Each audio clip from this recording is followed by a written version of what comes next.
Okay, hello everyone.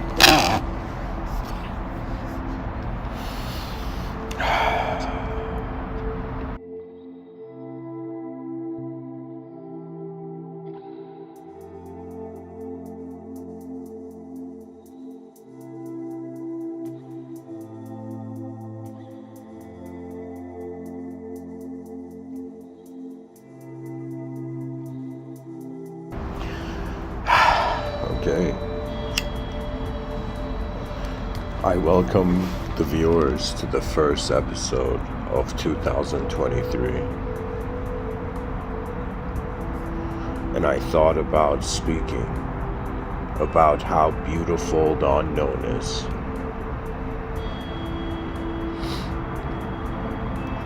And in this modern age, to talk about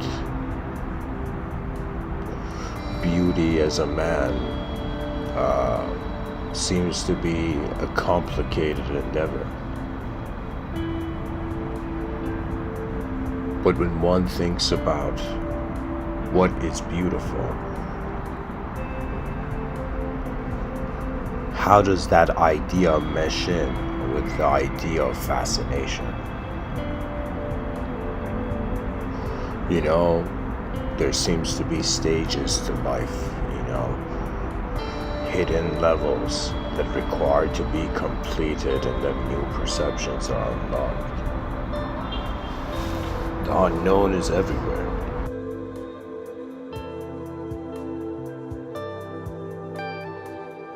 Our contentment with the unknown suggests our enlightenment, really.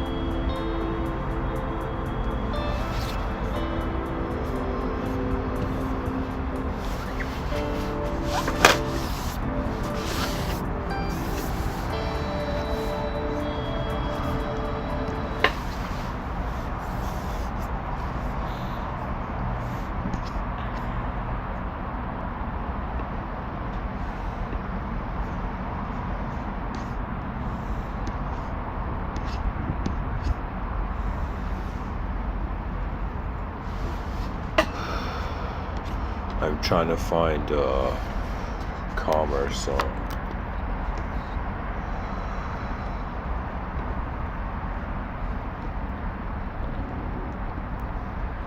Okay, this works. So,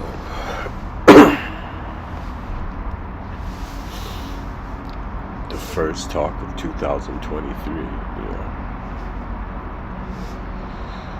honestly, what I'm trying to convey in this episode is really limited to what I can convey.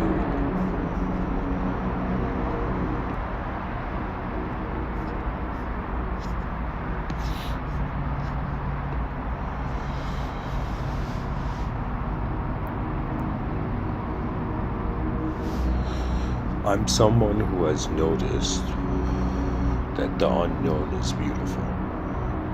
And I'm sitting here in front of a microphone, in front of a global audience, and in some sense being in the role of someone communicating to the whole species, and in some sense being like, how do I tell the viewers the beauty I've experienced in the unknown, or how the unknown is beautiful? I can say it has to do with every person's speed of mind. This is something that usually people don't point out. For me, this notion of my mind being capable to move faster than my body, it just opened up a completely new dimension. It's like you can't be a young kid playing chess and learning chess and not realizing you are a character in a chessboard, but the chessboard is the human existential circumstance. So do you see, the mind is here to see ahead. So when it comes to beauty, I have thought about this idea, and just I could say poetically in my line of transcendental work, I have looked through, I have literally like ran through like museums of different quotes online, okay? And I could tell you that there's so many different angles I have on beauty. But to me, what is very beautiful is what has been, this might sound strange, but what has been confirmed in the future. Right? I don't know how to say it. But it's like there's a kind of beauty, like let's say it has to do with the dimensions of a person. Okay? So we look at a person and we're like, okay, there's a physical, biological body. Okay? And like something hilarious, I remember kind of like, this was one of those history lessons that made me laugh, right? That like in today's modern age, like physical beauty is like the individual being lean and athletic, which is a good ideal. But back in the day, like during Renaissance times or whatnot, like the more fat the person was, the more sign of status it was. It was this kind of like fat people were like praised, you know. That means there was a time where fat people walked in this world like as if like, you know, power belonged to them, you know. You know what's funny? Human history is how power was used by unhealthy minds, and constantly it's learning to be used by healthier minds, you know. So whatever, so let's say there's a sort of sense of physical beauty, right? The person sees like a magazine, you know, they're on an airplane, you know. They pick up a magazine and they begin to see like incredibly beautiful photoshopped women, you know. It's like, you know, you turn a page of a magazine and you don't know if you should fall in love with, you know, the girl or with the Photoshop artist's ability.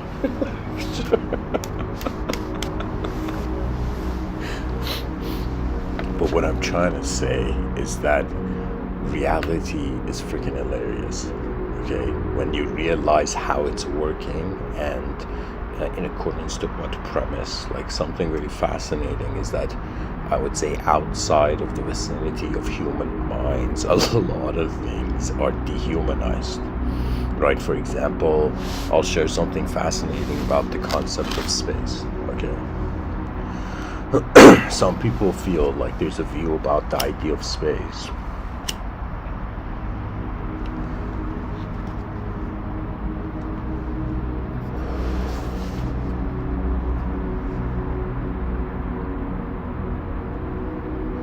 There's this view that space is like this eternal, endless abyss and vacuum, okay? And then there's a view that a space is the definition or is defined in accordance to just forces acting upon objects, right? So there's a view where space is like real, and there's a view where space is just based on, so like imagine a reality where there's no such thing as the idea of space, and it's just forces moving objects.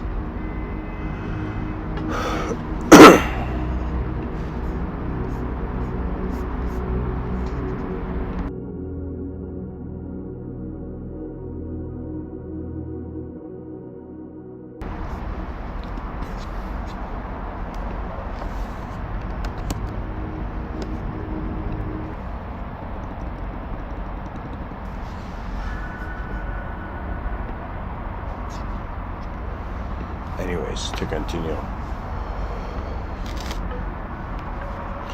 You see, what I'm trying to convey is that the typical sense of beauty the average man has, like this might be very interesting for me to share with the viewers, something I've never shared before. But when it comes to the concept of beauty, I would say there's two types. There's a static beauty.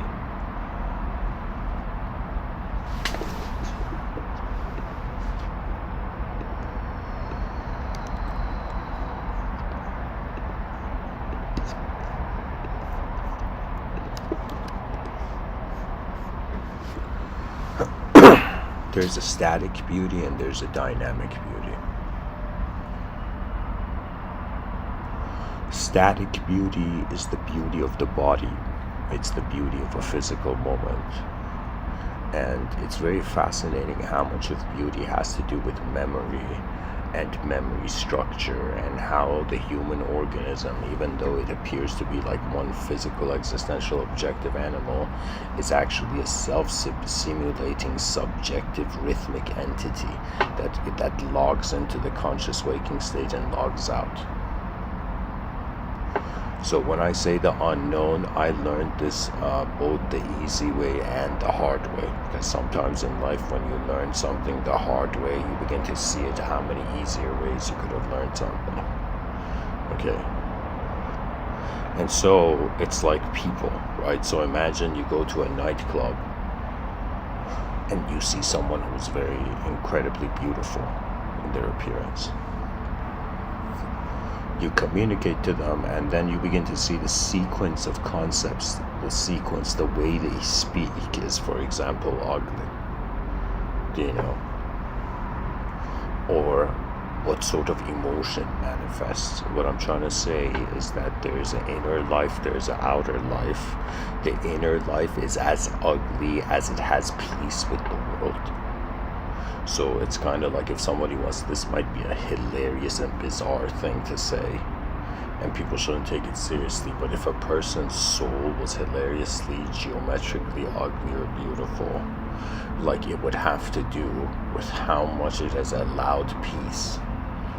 You see, after you realize there is peace, then you accept peace, and then you allow it.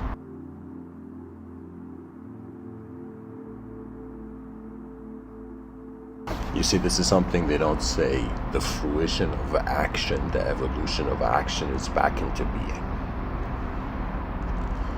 I realized this when I noticed the nature of life is cyclical. So what does that mean? Like, the cycle of karma is the opportunities the world creates. What the world is an opportunity creating engine. Like, it's so fascinating, it's like, imagine, there's a sink that's overflowing with water, and so you realize the tap is open, and you look at this cosmos and you're wondering as if, where are the forces coming from? And it's so bizarre, because I am telling you, it's as if the truth of reality is a three-dimensional cube, but we're living in a society that's just two-dimensionally like a square. We are living in we're living like a square in a cubic reality, wondering, why, people think they're spiritual. The most incredible thing is how advanced intelligence is, and in some sense how much we know about it.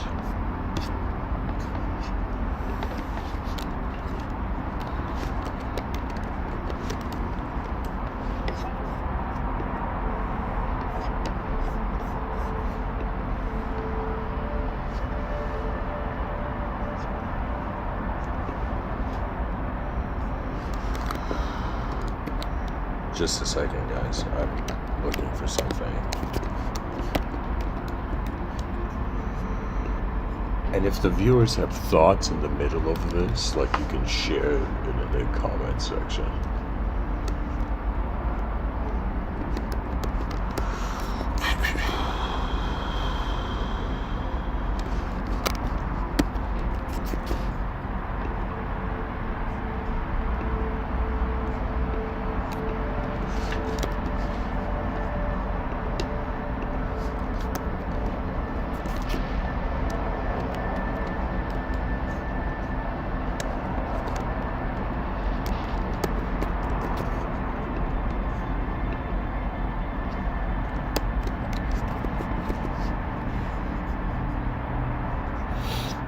Okay, just a second, guys. Just enjoy the music while this thing loads.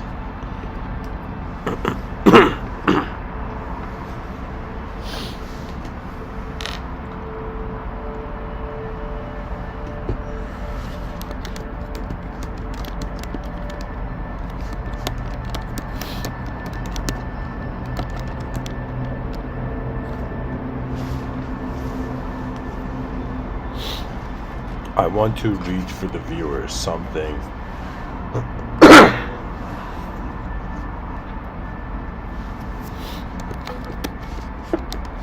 I want to read something for the viewers about an important concept in philosophy.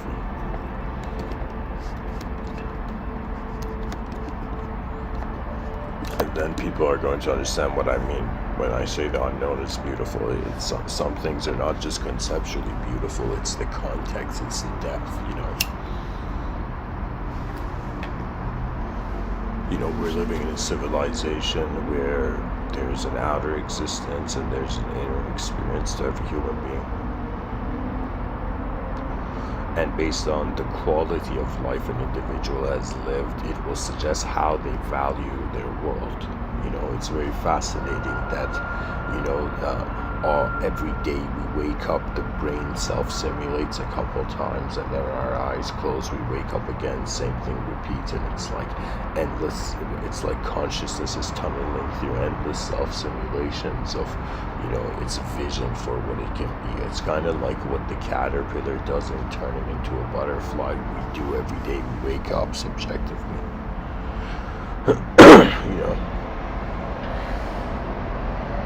It's like in the blink of an eye, there's a subjective metamorphosis of attention to environment.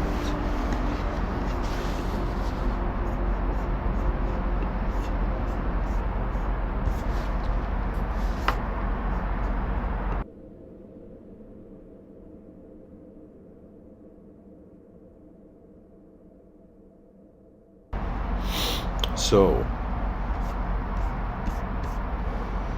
let me find this.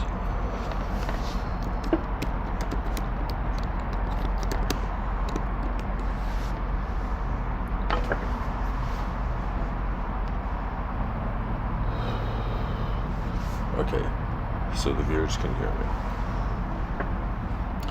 So let me explain something to the viewers. Something that is very, very critical. You see, there's 8 billion creatures on this rock. They started to physically move, but once they noticed themselves and they developed memory, they began to subjectively move.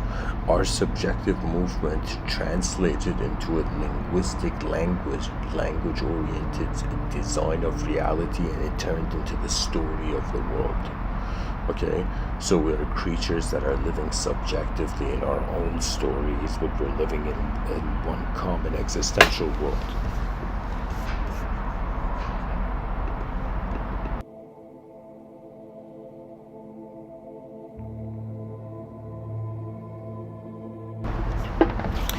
So I'm going to read something for the viewers from online. It says, the hard problem of consciousness is the question of how and why we have subjective experiences.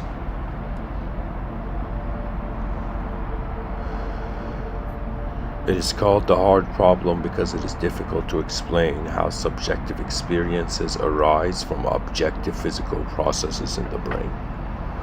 Subjective experiences are those that are unique to each individual and cannot be directly observed by others. For example, the pain of a headache or the redness of a rose are subjective experiences that can only be known by the person experiencing them.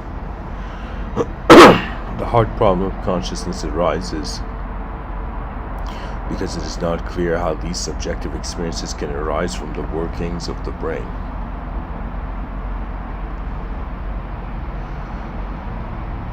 Which are objective physical processes that can be studied and measured. Despite much research, the hard problem of consciousness remains one of the greatest mysteries in science. Right. So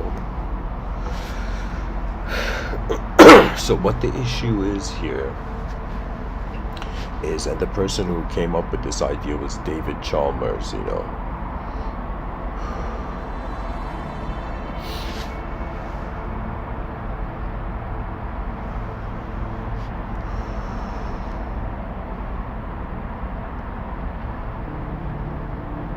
one of the rock stars on the historic philosophical stage. This idea of the hard problem of consciousness, guys, they're pretty much saying, okay, we look at the brain and we see how neurons are moving in the brain. There's neural synapses. So they see the brain firing up, but they don't understand why a person's free will likes and dislikes what they see. You see, it's as if the biggest mystery is really the ancient Vedas gave it a clue. It's like the whole chicken or the egg, which came first, consciousness or matter, Purusha or Prakriti, matter or space.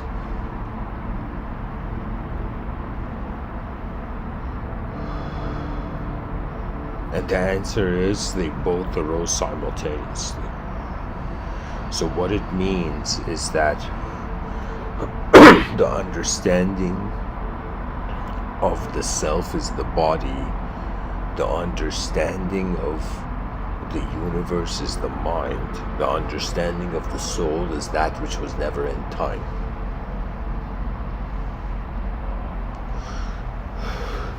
You see, if a person has an ability to envision in the future, they will suddenly get a ridiculous confidence to exist now.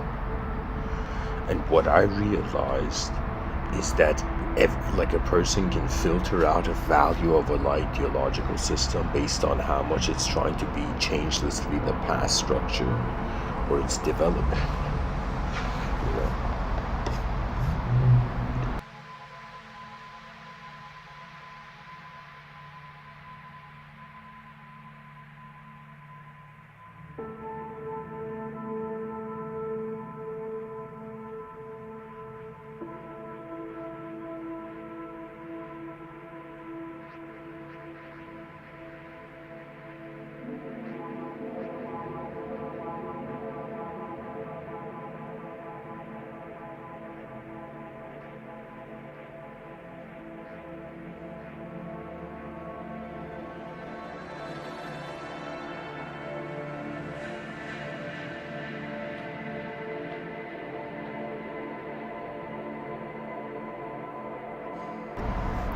So to continue, there's mysteries to how we are experiencing our existence.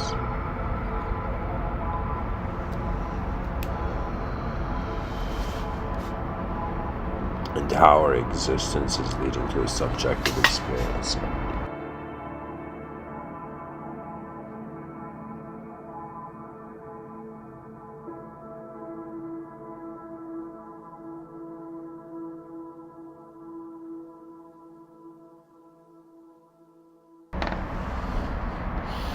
I'm trying to think like moments where I've experienced the unknown being beautiful. You see, it was a shift of context of how I held the world.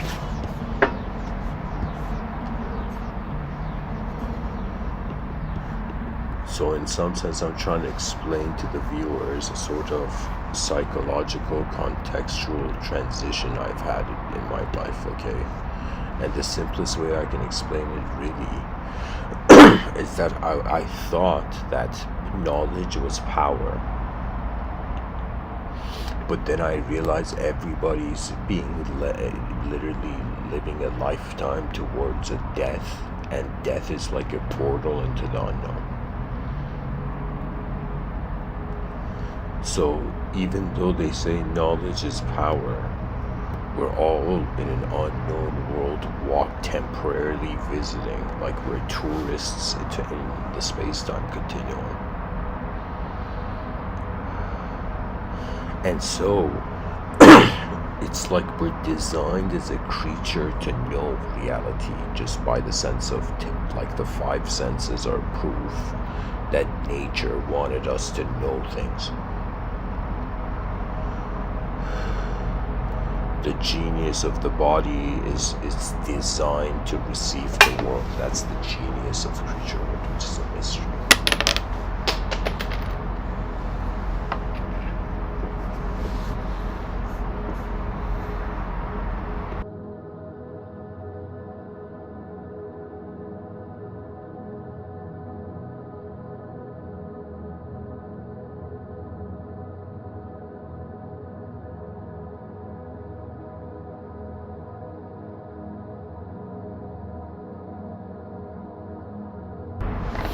see,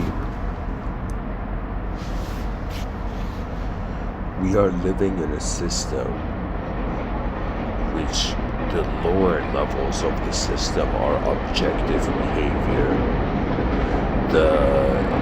are objective events, the higher levels are subjective events, okay? And what tends to happen after satisfactory physiological survival is psychological survival.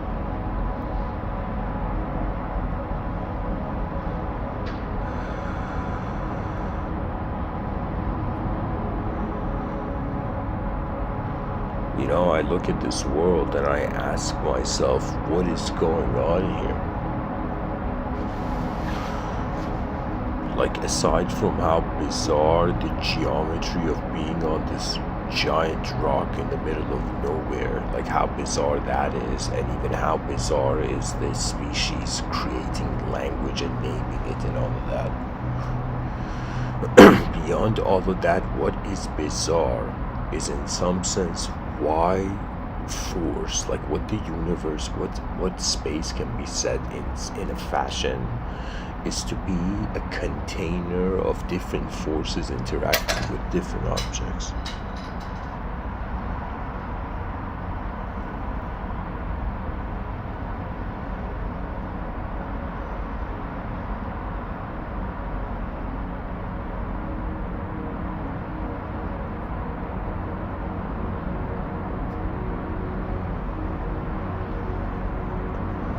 This giant container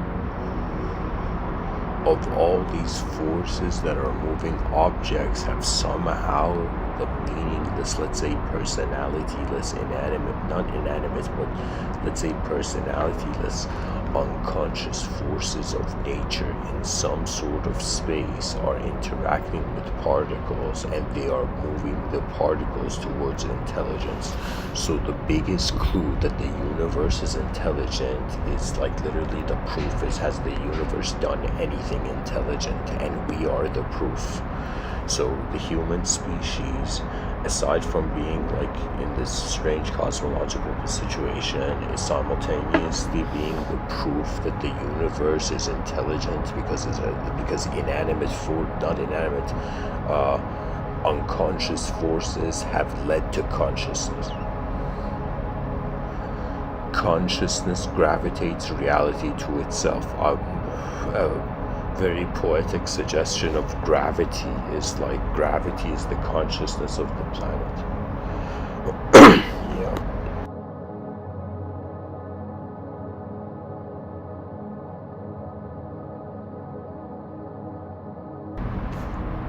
What I'm trying to do is open the mind of the species to greater contexts, where in those contexts there's permissions for greater selves. That's what it is, right? Like, don't think I'm not someone who's experienced moments where I've looked at the skies and I've been looked at this world. I've just stared at the world like my whole moment, and I'm like, why are you here? Why have you continued? Why are you acting as an entity in the world, in the space-time continuum? I've asked this for myself, right? And the only thing that I couldn't have an answer for, as if my mind has rationalized the reasons for its own non-existence, right? The only thing the rationality and logic couldn't penetrate was how the whole thing was too unknown to make a simplistic conclusion, right? So for me, what happened was I was somebody who ran to, just like some people run to find the fountain of youth, I ran to find the fountain of truth, okay? And I went through the karma yoga, the raja yoga, and the bhakti yoga of it, okay? And if someone says Mr. Within, as somebody who's tunneled through this yogic karma,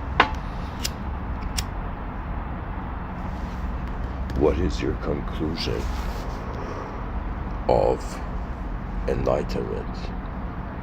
The ultimate motivation of consciousness in the world.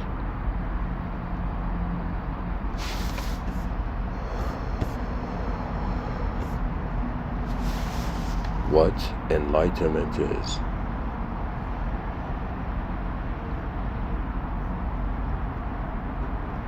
is how you realize if your whole life thought caused you to be a known self in a known world, you're simultaneously been an unknown self in an unknown world.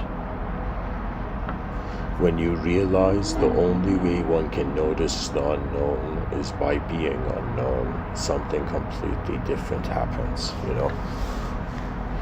It's as if, imagine the spiritual person ended up going into some Abrahamic monotheistic heaven. And God asked during the judgment or trial, God asked the spiritual person,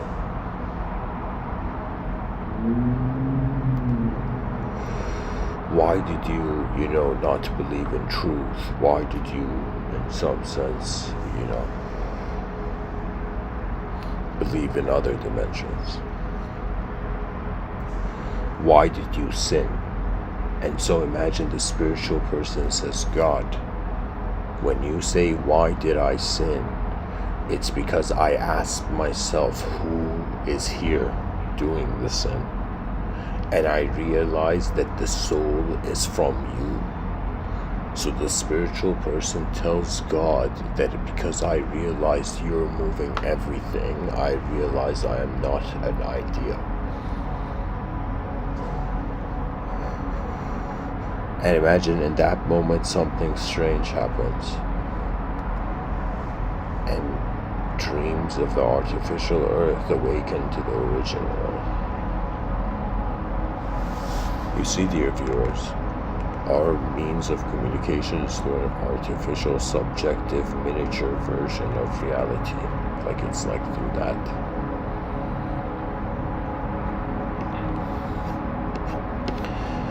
I have asked myself, what do I do in this world? What do I do with it? And pretty much my outlook has been okay, so I look at life and let's just, for the sake of conceptualization, say it's 50% known, 50% unknown. And imagine I'm someone who, let's say, learns all the knowledge of the world. And I become the expert and the greatest and the ultimate scholar and all of this. And then the person's like, wait a minute though. What is left? And this is what I'm saying. The boredom of the space-time continuum leads to the discovery of the unknown. And something that, the way I'm structuring it, I call it Mr. Within's inner and outer realmism. So to me, I was like, okay, I gotta draw the line somewhere. And when it came to intelligence, I drew the line of intelligence starting from my eyes. So what is in front of my eyes is my outer realms. But when I close my eyes, or even while my eyes are open, anything I visualize or remember, all that subjectivity is my inner realms. So I realized, and this was like a sort of strange miracle and blessing, it was as if I suddenly unlocked the level of my mind. When I realized that I am watching my memories, I don't have to be them. But what is watching is the unknown experiencer. So what it is we're in this kind of strange dilemma. I shouldn't say dilemma, but in this strange situation where existentially we're bound to the known self or the known world, but experientially we are limitless in the known self and the unknown world. So the edges of the world are like an infinite question mark. So it's as if, what do we do when what is looking through our eyes, let's say if the dynamic, if the mind is positioned in a sort of, let's say, projective modality of the observer and the observed, okay? So I'm saying When we wonder about the observer, we realize it's unknown. When we wonder about the edge of the observable world, it's unknown. So I'm saying we're sandwiched between an inner unknown and an outer unknown. And for 100 years, there's the subjective authorization of simulation. Right? It's like the human species has been given an ability that if anything messed up happens, some strange force is going to protect us. Why? Because we're like prodigies. The human species is kind of like the foolish, the mischievous prodigy. You know? We are like Loki and Thor if they were one person, do you know? Which would probably be Iron Man.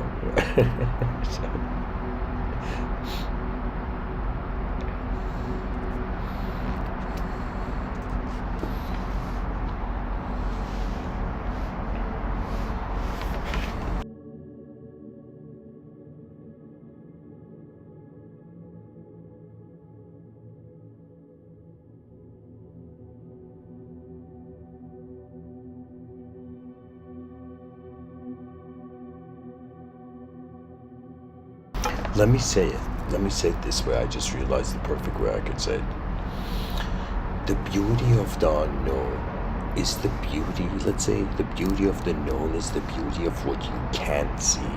Okay? The potential of the beauty of what you can see.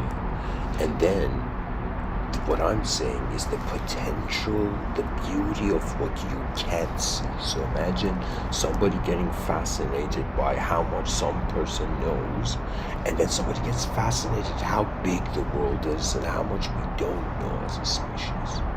Right? So when I realized the species doesn't know anything, I was like, yo, what am I acting as an ego for? You know, it's like the Dalai Lama's like compassion, and people are like, why? It's like because people are acting as savage, like subjectively looping animals. Do you know what I'm saying? It's like the species is. It's like it's like our ancestors would look at us right now, and they would just literally grab a stick and in the sand write SMH. You know, they would you know.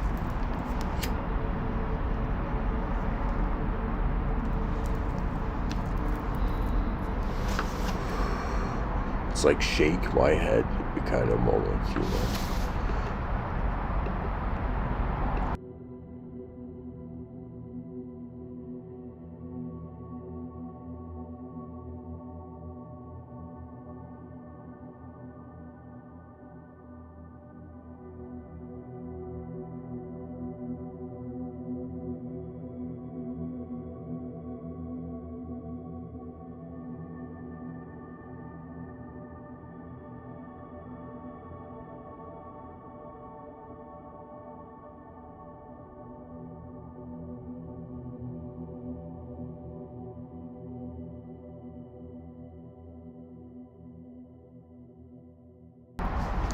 You know what it is?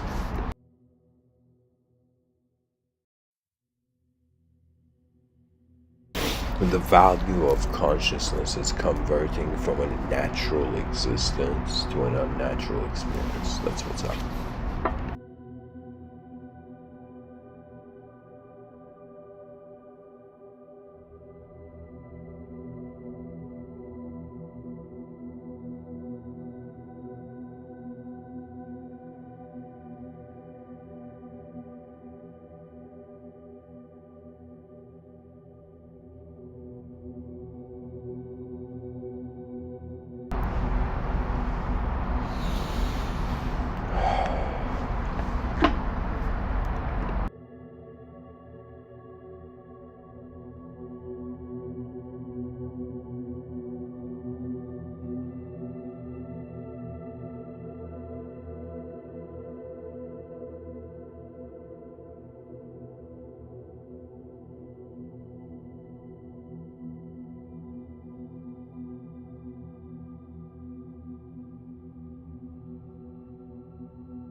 Okay. Sorry guys, needed an intermission there.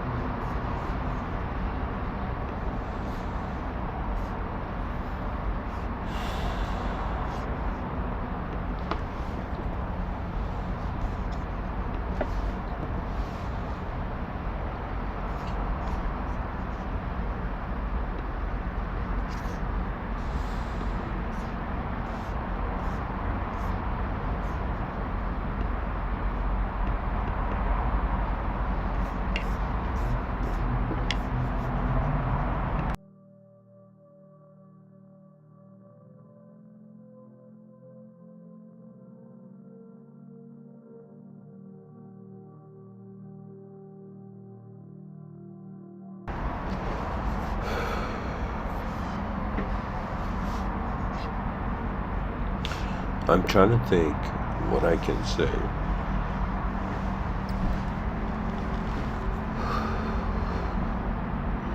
So far, being fascinated by what we don't know, being fascinated about how unknown things are, and then that's when humility settles in, you know.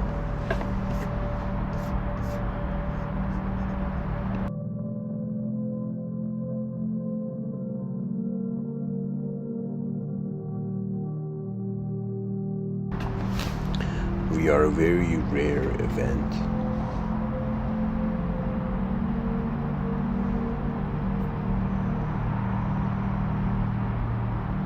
Consciousness is how the universe is trying to be alive.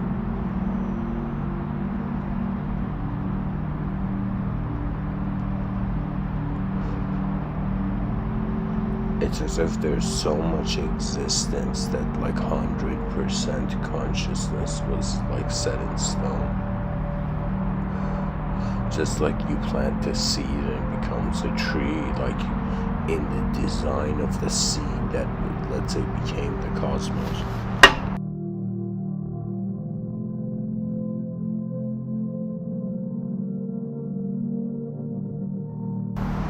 Some people call it the Big Bang, I'll call it the Big Sprouting, you know.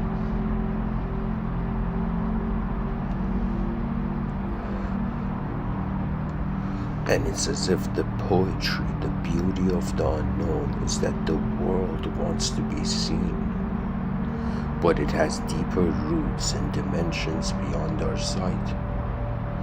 And all creatures of all dimensions are left with the challenge of first internal affairs and then external affairs. So right now, like, our species is in internal civil war. But let's say if the species was united and there was an advanced civilization, the advanced civilization would in some sense trying to go beyond the dimension.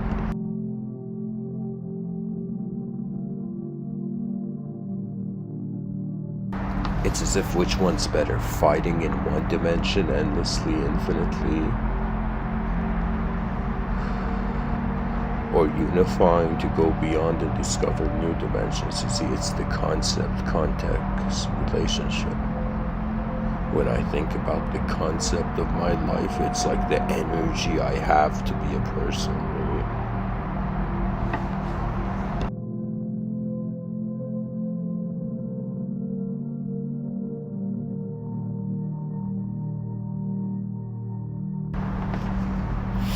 When it comes to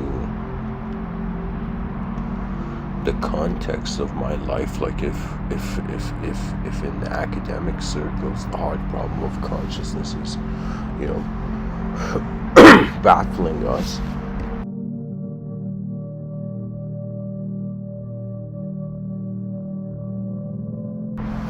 you know, it's as if, like, what can I say?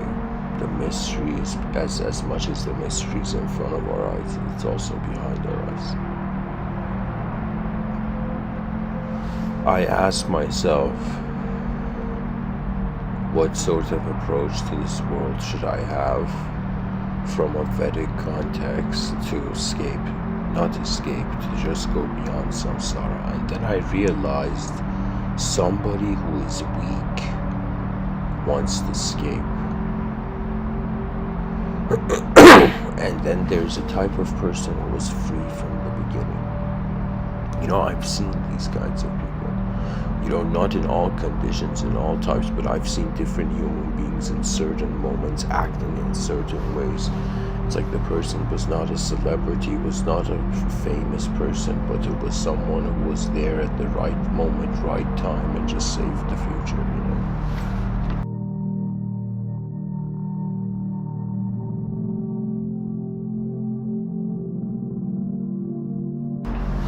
And really what it is, it's like psychology is limiting fear. Like I was like, no way, people's character is filtered based on what they feel.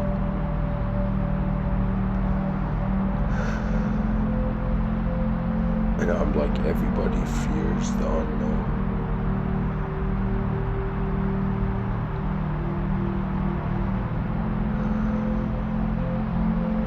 But we have 100 years to know it.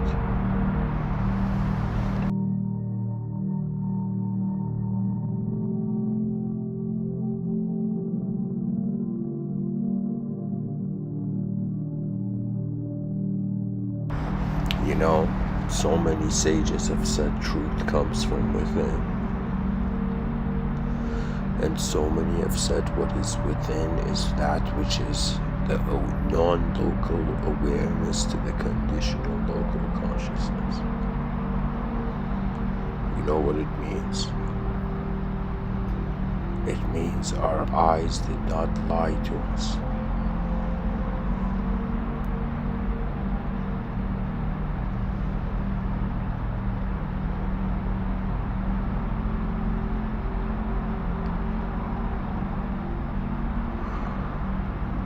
They just opened us to the endless, uncharted, world.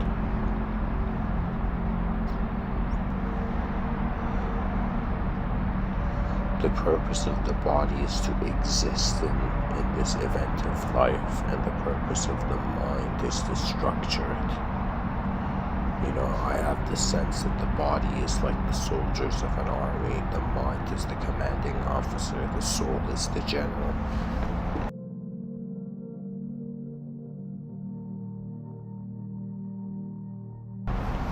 And so the general's not on the battlefield. And so it seems the commanding officer and the soldiers are enough to win the war. But that when that moment comes when the soldiers have doubt, and then the commanding officer has doubt, when your mind has doubt and your body has doubt, that's a moment where your attention's like, what am I trusting here? And so it's very important to realize that your own life force has to fulfill the meaningless gaps of what you see in this world.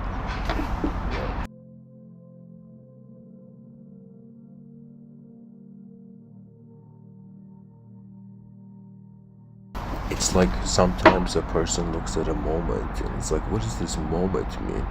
And then you realize your mind and consciousness is literally the generation of meaning. There's a reason this philosopher by the name of Ludwig Wittgenstein says the limits of my language are the limits of my world. Like, just think about it. I'm a person who's like a biological entity receiving senses and experiences with three-dimensional space-time continuum. Yet, all I can talk about is the narrative, is the story format version of it,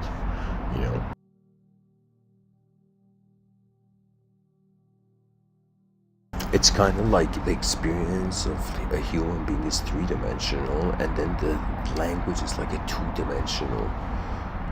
I shouldn't say two-dimensional, but it's like an inferior, it's a technology that can be used to limit the world, but it can also be used to enhance the world, A person can use a knife to hurt people, a person can use a knife to become like a culinary chef that Chef Ramsay high fives, who knows.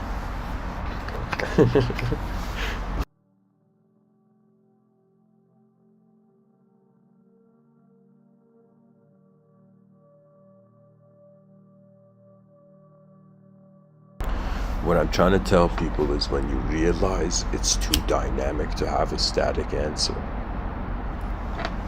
When you realize the world is alive, and what spirituality means is that consciousness has been in dialogue.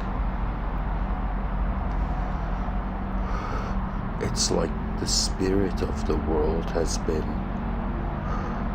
communicating to the void, as a shape with a momentum.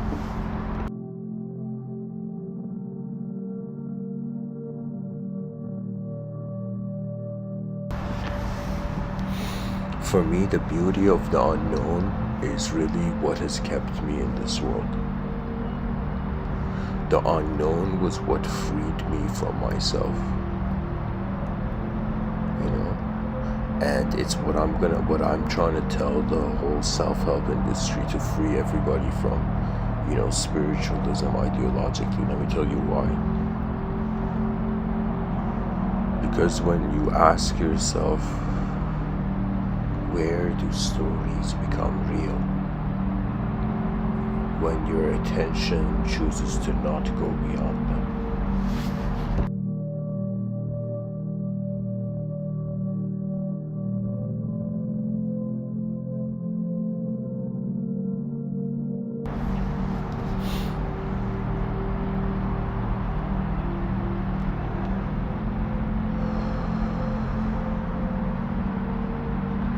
I noticed the unknown, and I was like, how can knowledge satisfy me? And then I had this attitude where I was like, okay, so the world is veiled in accordance to the attitudes we're conditioned to have towards it.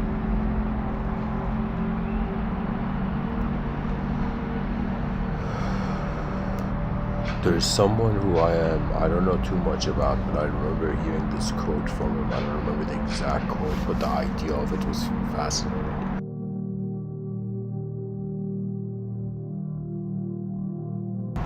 It was from this scholar named Michel Foucault, and he had this quote where I don't remember exactly, but the idea was like the purpose of life is to become somebody that you weren't at the beginning, something in those lines. So you see, just like how your conscious attention is holding your body in the moment, your conscious attention is instantaneously embodying subjectivity.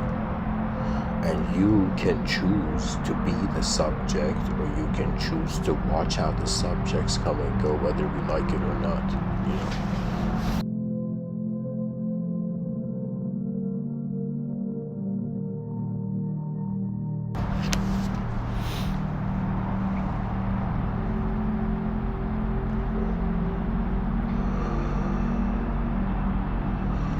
life is strange. It's one of those places where you don't know if you should be intense or gentle with it.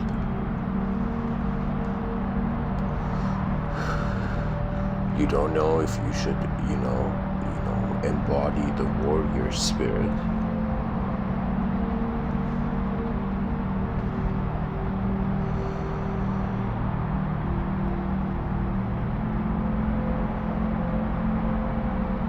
Or embody the pilot archetype. Like, that's probably the healthiest, Imagine somebody comes and tells me, oh my God, Mr. Within, are you a pilot? And I'll be like, in the inner realms, I pilot people's attention. But really what it is everything is attention. There's in the subtitle I've written something, which is probably a good time to talk about.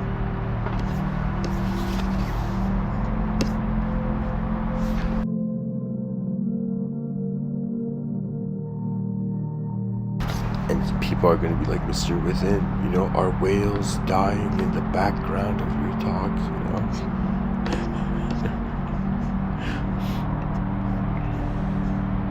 Let me see if I can find that. This is an exceptional song, but anyways.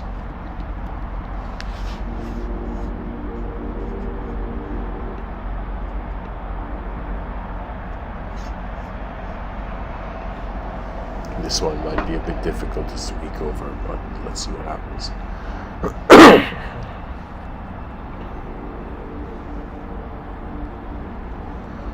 I don't know so many things, and when I realized the ratio of the unknown was more than the known, I relaxed.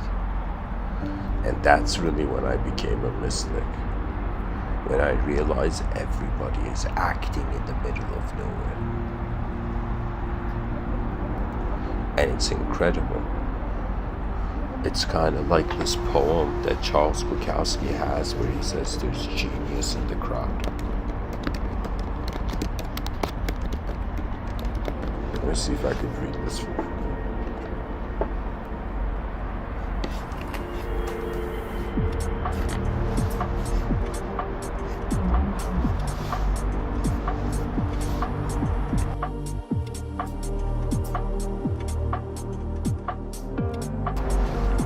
To me, Charles Bukowski was a very incredible advanced communicator.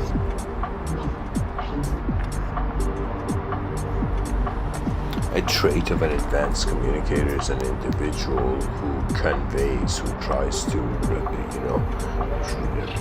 convey what was going on, the reality of the situations that my attention traveled through.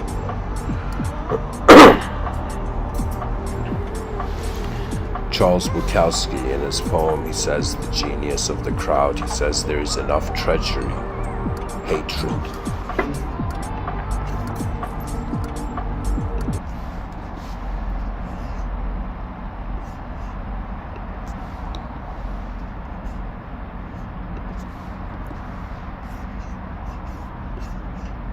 Okay, he says there's enough treachery, hatred, violence, absurdity in the average human being to supply any given army on any given day, and the best at murder are those who preach against it, and the best at hate are those who preach love, and the best at war finally are those who preach peace. Those who preach God need God. Those who preach peace do not have peace.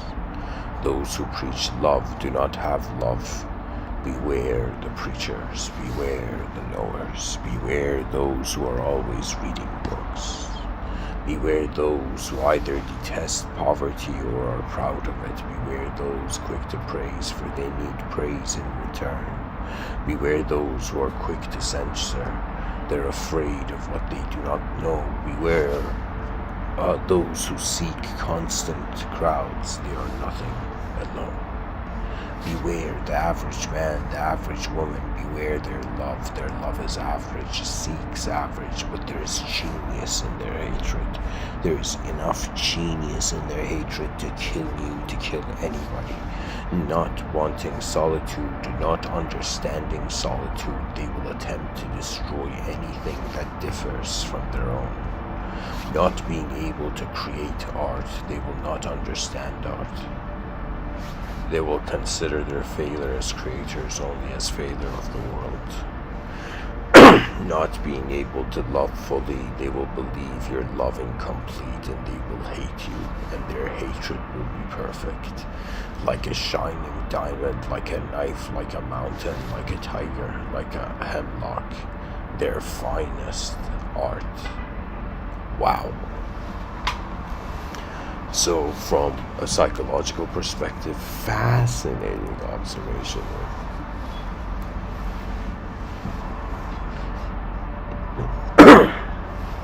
I'm coughing so much, I think I should end this episode.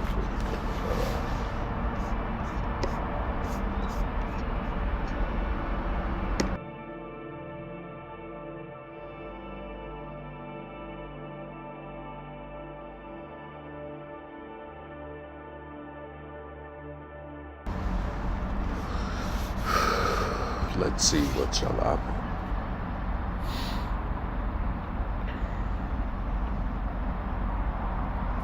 Charles Bukowski is saying that the world is designed, I think the way I'm interpreting his poem, he's kind of saying like the world's designed in a certain way that if you try to be perfect, there's so many imperfect people that they're incapable of seeing your perfection, so they will see your imperfection first. And they will react to that imperfection. But from kind of like, rather than shifting from the Batman perspective to the Joker perspective, this is where Charles Bukowski's art, his style, writing style is so unique, because it's like he jumped from the shoulder where there was the angel to the shoulder where the devil, and he says there's genius in their hatred. That means that there is something strange, that it's like there is madness also associated with the concept of genius. If somebody says, how would you interpret this madness? I would say this is the madness of noticing your limits.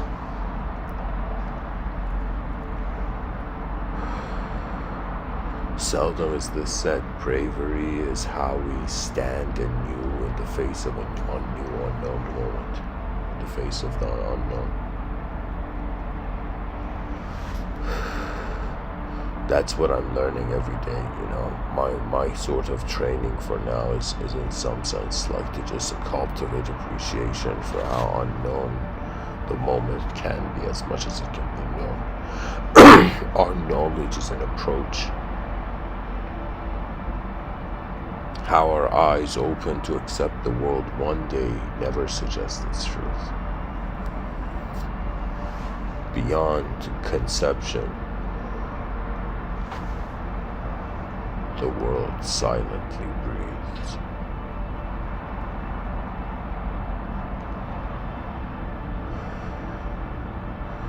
Have you noticed how beautiful the unknown is? The human psychology will go through a sort of obstacle course of romances.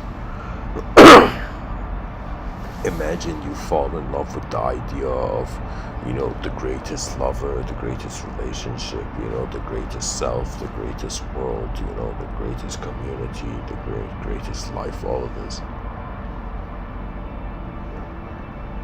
At some point the question comes, what is beyond the greatness of consciousness? What is the epitome of the most advanced power?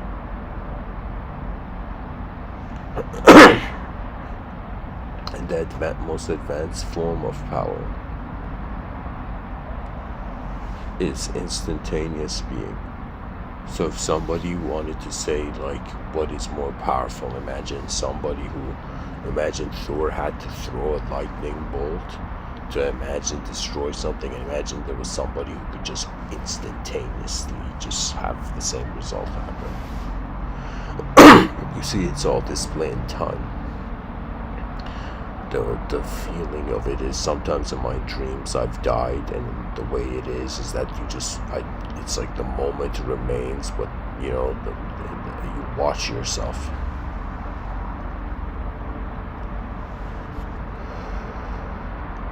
You become acquainted with the nature of how in every moment of your life there has been an unknown side of the coin of consciousness. And for me, it's very strange, because I would say every human being has fear, and their retaliation to the fear is their belief in a context of destined future efficiency. It's like, what do we do in a wasteland where free will is a mirage? What do we do in an elemental wasteland where free will is a mirage, where the free will has to do something? You know, for me, I'm kind of like, yo, are we going to see how the advanced civilization looks like? Are human beings going to realize there's a romance with, let's say, human beings, human to human? Let's say there's a romance with like world and nature and all of this.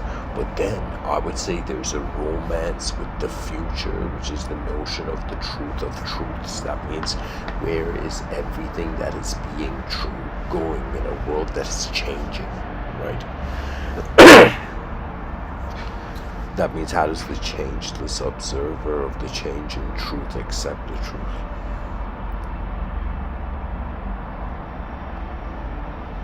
So the unknown is very important. We human beings, we don't have a school of like wizardry, but I would say one thing we have is that we know this is something we human beings have, that we have a sort of conscious mind, okay? And then there's the unconscious, and then there's the architecture of the bridges you want to create between. So what I'm trying to say is, like, I don't know, for me, there was a time where, I mean, of course, to this day, there is physical beauty. Like, it's not like my mind doesn't see physical beauty, but my mind also wonders about how far do the eyes of the person see. And that has an attraction that is, I think it's kind of like, you know, like if there was, like, let's say, this is like nice to say, but let's say there was a average lady, and then there was a very above average looking lady, okay? But if the average looking lady was a time traveler, and the the above average looking lady was just, you know, angry, it would kind of be like, I don't know what it is, but we're not just bodies, we're minds. And what the value, what really the soul is with what sort of force does whatever the mind has been equipped with so far occurs. What really the inner realms is like a private inventory. In like video games, for example, you have a character in a world, right? So we have a human being on a planet. Okay, now this human being, like in the video game, you can like press a button and you open up like this, like your backpack or like your inventory or something, right? So similarly, without needing like a video game, like just looking at physical life as a video game, the mind is a sort of inventory, it's a sort of technology, and for me, the viewers might find this hilarious, but my spirituality is that the logos is just like how Iron Man had Jarvis, like Tony Stark had Jarvis. For me, I have in some sense the living universe. Do you understand? Like the soul to me is my connection to the movement of this cosmic activity. It's very beautiful. And you know, this is why there's a challenge, because just like we have two eyes to look at one moment completely, we need a mind and body to be a human being that knows it's being a human being.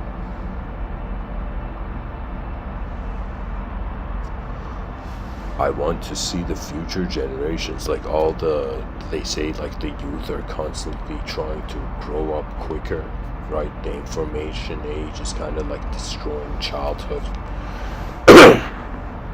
Not just urbanization is making children forget to climb trees, but it's just like the information age and technology is kind of like making children probably act like artificial gods, you know. Egoically.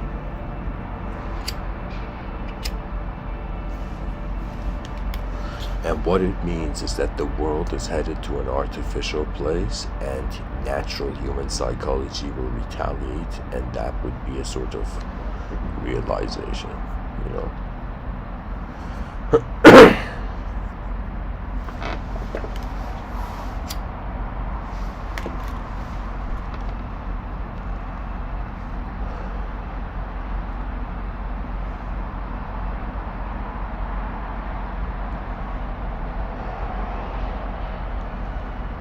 I don't know how to say it, but I have wondered often, how does free will work? And I've noticed that it's so instantaneous that it's kind of being live streamed. Just like how this video, my voice is being live streamed to a global audience, it feels to me like my brain is providing an inner opportunity, as philosophers called it, qualia. A sort of inner opportunity to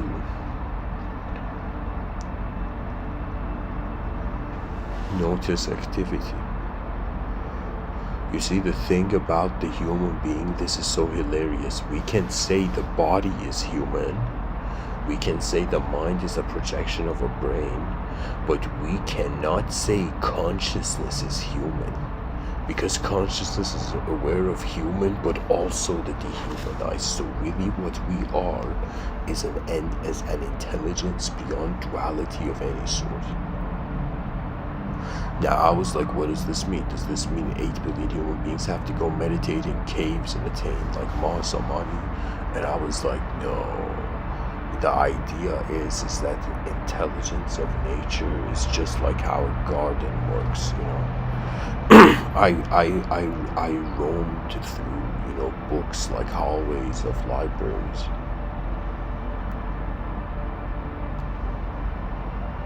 To realize that the secret of civilization was a moment where I was like, I think 7 years old, and my grandfather was just watering the yard, was watering the garden, and I was just there watching, you know.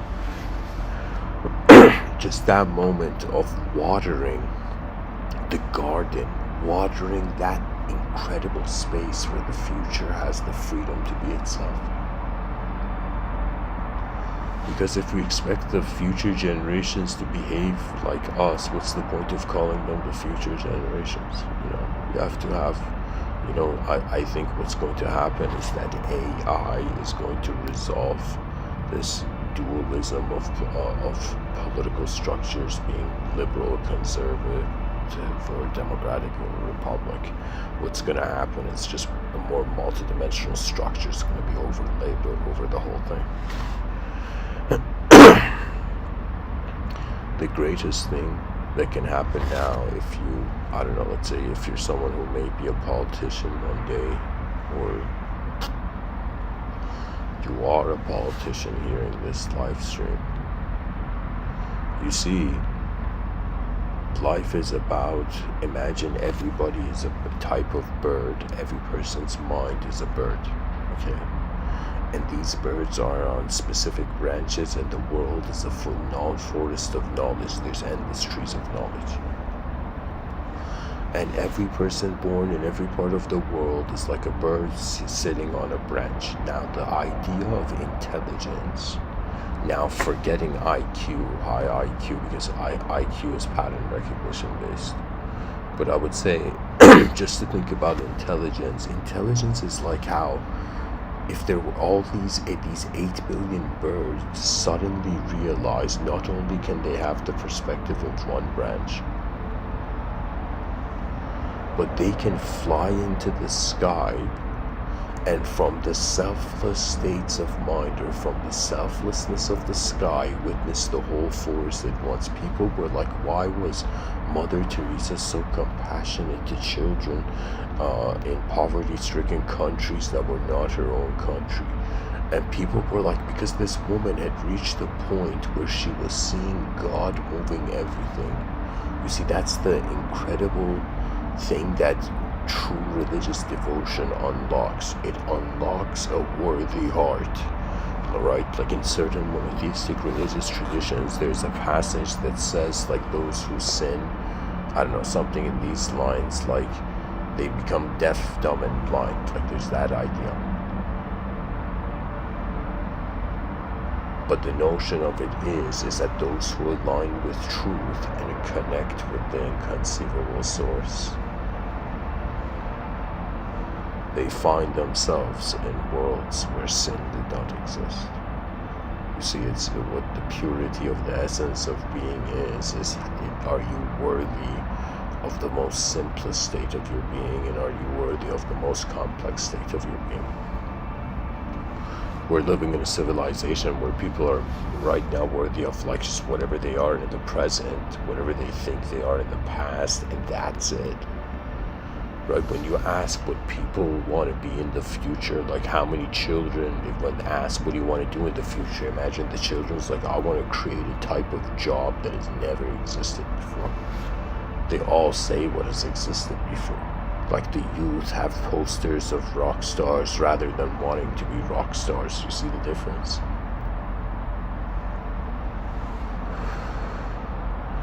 But one thing we know is that we have way more access to different formats, sorts of expressions that our ancestors did not have. So if we don't use this 4.5 billion year old evolutionary opportunity to build something advanced, what's the point of even having the concept?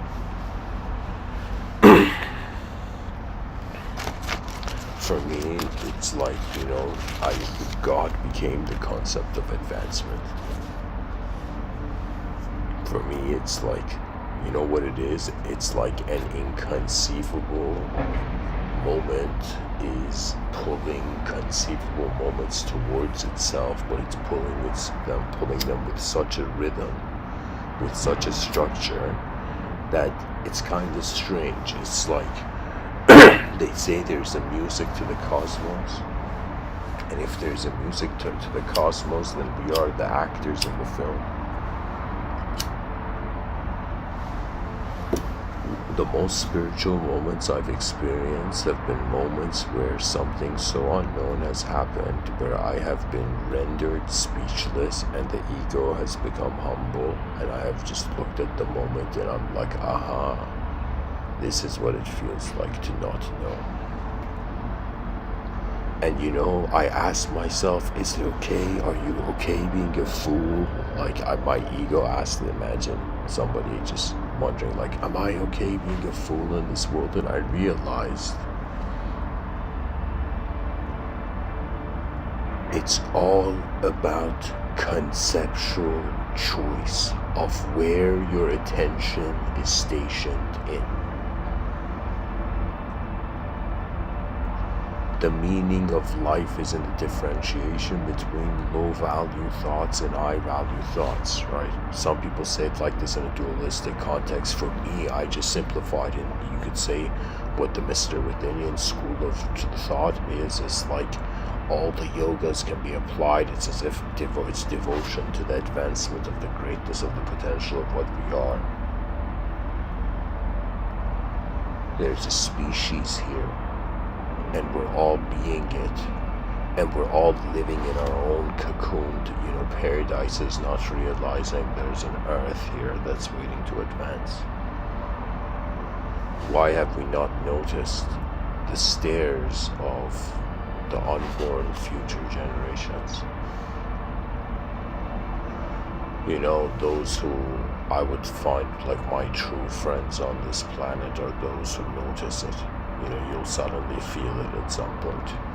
You'll suddenly feel like the internal potential of the external greatness of the species is so beyond how it's displaying itself that it's kind of like something that has the potential to not be an animal is inside an animal looping system, right? And so now we've reached that point in history where we're like, okay, we have objective freedom, we could physically move around. Now we have subjective freedom, we could be whatever we want. Now then what? Then what once we have attained freedom? And this is what I realized. A person who is free does not need the concept of freedom. It's like, why aren't human beings trying to be human beings? Why are so many people on the planet trying to get enlightened? Why are they not just trying to be human beings? Why? Because they are a human being. What you are, you don't try to be. So it's another way of saying, if you are truly free, you don't have to try to be free. If you know you are of the advanced, if you know your eyes are from the original earth, there's nothing to fear in the world. The world is visiting your eyes as much as your eyes are visiting the world. Meister Eckhart has this next level quote, this Christian mystic from like 1,000 years ago or something. He says, the same eyes that I see God are the same eyes that God sees me. What he means is that consciousness is the contact point of the divine inconceivable witness with the conceivable movement. You see, we are performing not in front of our just others, not in front of the world. We're performing in front of how our mind is holding the structure of reality. What is more fascinating the educational system will reform through the intelligence of the students. I think years ago I talked about this, but I called it the one student mind.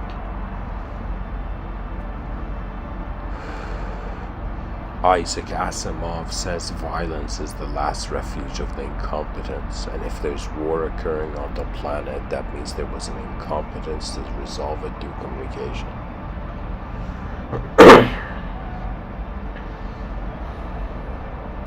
You know what it is, guys? I am, honestly, the more I'm giving these talks, the more I realize I'm like someone who's like noticed the past is past. Notice the present is just wants to have fun, and the future, it's waiting. And I ask myself, what sort of life should 8 billion creatures on this planet live? Okay, what do they deserve? What do we deserve? Do we deserve to be these happy fucking, smiling monkeys in the forests, or do we deserve to be like a species that is upholding interstellar responsibility? Do you understand?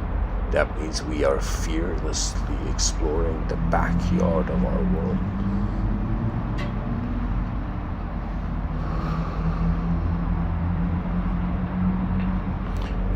I remember seeing this meme. I think it was like some picture on Facebook or something, but somebody had posted this picture, and it was saying like these people were cutting trees to make temples, and they were going inside the temples praying for better climate,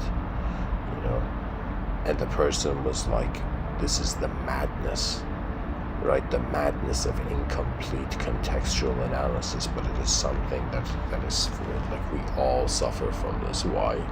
Because it's the nature of just being just this biological organism. Like, what is the brain? The brain is flesh. Like, do people realize we're being skeletons right now? We're being a biological system right now,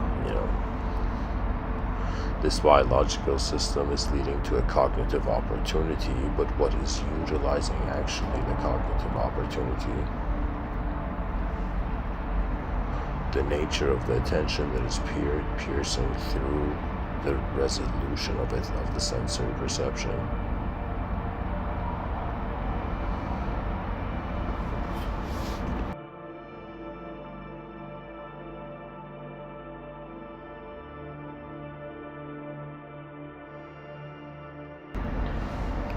It's like the eternal unknown is moving the temporal known, the temporary known. So what I'm saying is that the ultimate spiritual knowledge is realizing the ego is in symbiosis with the unknown force that reveals the outcome of its karma. So what it is like, I don't know if we attribute it to the human being, we attribute it beyond the dimensions of the human being, but there's some force that once free will makes a decision in action, feeling, and thought, the cosmos coordinates around that focal point. So there is something here, right? There is, like, think of it this way, there's an energetic relationship with the world. There's a personified, personality-oriented relationship with the world. So it's like you're not just an object, an existential object, you're an experiential subject. But then the question comes, what is aware that the experiential subject is moving and owning the existential object, and that inner witness is unknown. So when you notice that unknown, it's as if attention and energy are instantaneously being an unknown aware being. So when you realize that point within yourself, your relationship with language changes, which is another way of saying you become a watcher of the mind, which previously you were an unconscious actor in. So that's what happens. It's like the caterpillar steps out of the cocoon as a butterfly. The human being experiences reality, coordinates its attention, and then deep down subconsciously knows what it deserves. And it has to do with a decency resonance through everything. So, like, if every person was like Mr. Within, how do I, let's say, smoothen my karmic turbulence? I would say there's a resonance, like there's a frequency within everybody. I call it your sincerity resonance or your decency resonance. So it's like this feeling. So if you don't abide by this feeling, you dehumanize.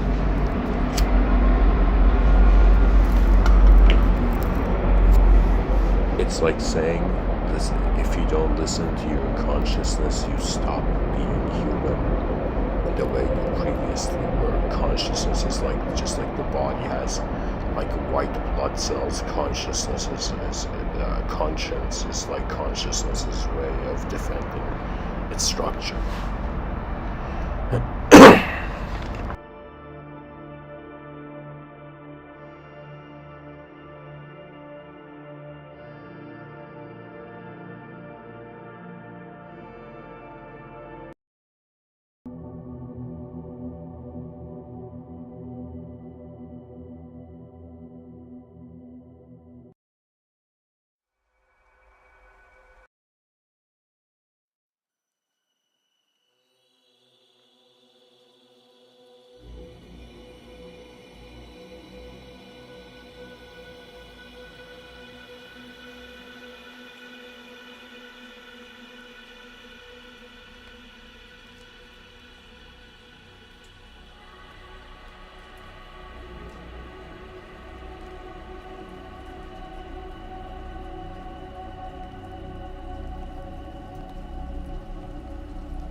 Whoever you are on this planet,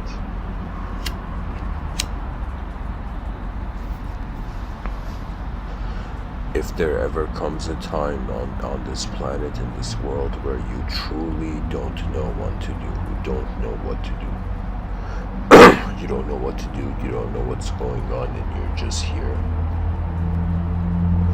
remember what in complexity, in some sense, is unauthorized, in simplicity is authorized.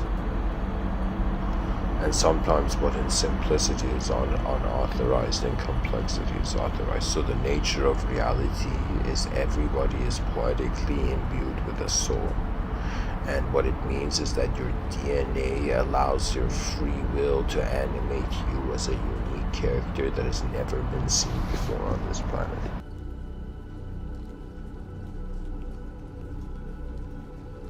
So upon the realization that no one like you has ever existed before, consciousness of the lifetime is like you meeting this person that you are, that no one has ever seen, including yourself.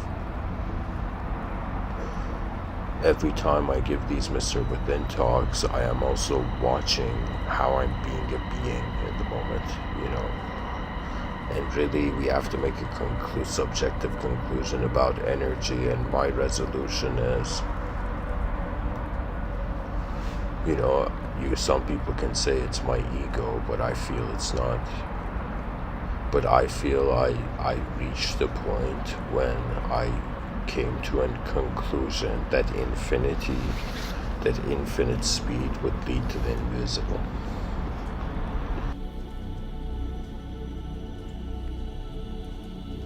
So you know what's bizarre? Life is something that if you speed it up, it becomes inconceivable. If you slow it down too much, it becomes inconceivable. And it's like in a certain speed, in a certain position, this incredible simulation of a creature in a world with organized patterns of communication and movement. Like, it's actually phenomenal, right? And really what it is the planet for a species is a showcase, it's a display. So what we see that has happened on the planet is the more intelligent the human being has become, the more ways it has found to look at the world to utilize it.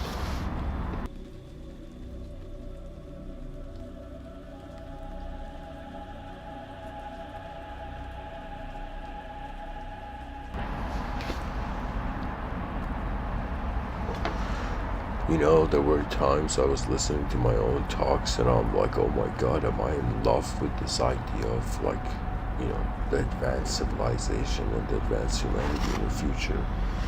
And then I realized it's kind of like why the mind is here. The mind is here to allow us to interact with the unknown. So consciousness is like a system, and the unconscious is a system. And so every moment we move, we reposition ourselves in accordance to the unknown. Like there has been moments where sometimes it happens in the talks, but just I've experienced it sometimes when I go in walks in nature, right? When I'm alone, my presence is very different than when I'm with people, right? When I'm alone, I am boundaryless, but when I am with others, I'm a dolphin jumping through hoops of society.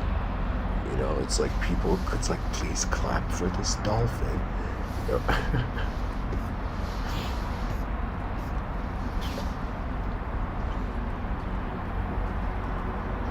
What it is what we do with what we're given. And what we're given is our life, which is an energy. So obviously we're this energetic life force, and consciousness and free will is here to pilot and navigate and to direct this life force. And really what intelligence is that behind our eyes we see probabilities to reality, and in front of our eyes we act upon them. And so it's a suggestion that in front of our eyes we're like a singular physical being, behind our eyes we're a multidimensional being, to such a degree where the brain is acting like a time machine. Like, what's up with being able to remember yesterday? Me being able to remember yesterday is like me not only being in the present, but simultaneously overlaying upon the present a memory of the past, and not even realizing I'm subconsciously re-rendering the memory. I notice this in my own storytelling. In these Mr.Within talks, I sometimes repeat the same story, and I notice that every time I tell the story, I've already tunneled through it differently. What I can say is this: I am in no way saying knowledge is wrong. I'm not saying knowledge is not power. To the street smart individual, or poetically the street smart modern soul, what it is the realization of what sets your limits. If the outer realms needs to tell you how to be a person, you are a follower. If you can rely on your own life force, which is the whole point of being alive as ourselves, right? Like, so this is something I didn't understand when I was younger. Like, holy shit. Like, if I could go back in time, I would be like, trust yourself. Like, you know how in so many shows the person's like, yo, I'm not confident, and like the advice is like, be yourself, kiddo. So that be yourself, it's like the context is so hilarious, because what it means is that what other force other than what is being you now can be. Do you see? It's another way of saying that too easily we accept how the outer realms frames us. What I realized is that the species will have war as long as it can't discriminate between the inner realms and outer realms. Like, I'm someone who, let me tell you this, I am very attentive to how thoughts come and go in my moment, okay? And you know what it's like? It's like being at an airport and watching the luggage kind of come and go, at the arrivals, at the baggage claim. That's really what it is. The nature of life is it's rhythmic, it moves, like we don't realize it, but imagine somebody sees a math equation and they're lazy and they don't want to solve it, but they don't realize subconsciously their brain is attempting it. And when a person trusts who they are, it's another way of saying trust how life is literally, it's designed to be something where we constantly enter unknown moments and we realign. So life is really a psychological realignment game, but like an endless psychological realignment game, but at the same time, it's your vision, right? It's your context. It's like, how big is the world for you really? And for me, it was so big it hit the unknown. When it hit the unknown, I'm like, oh my God, what am I doing? You know, archiving, like, excuse my language, but archiving, like, not archiving, but thinking that knowing language is knowledge is like such foolishness. You know, there's a knowledge that is, what does consciousness do in the unknown, and there's a knowledge of, okay, how do I geometrically accept like what I see? Subjective. Knowledge is, you know, art taken seriously. I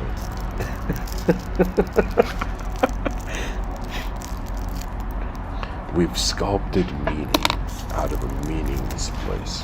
You know, it's literally truth, what really how human beings have behaved to truth. When it comes to, like, if a psychologist became a historian,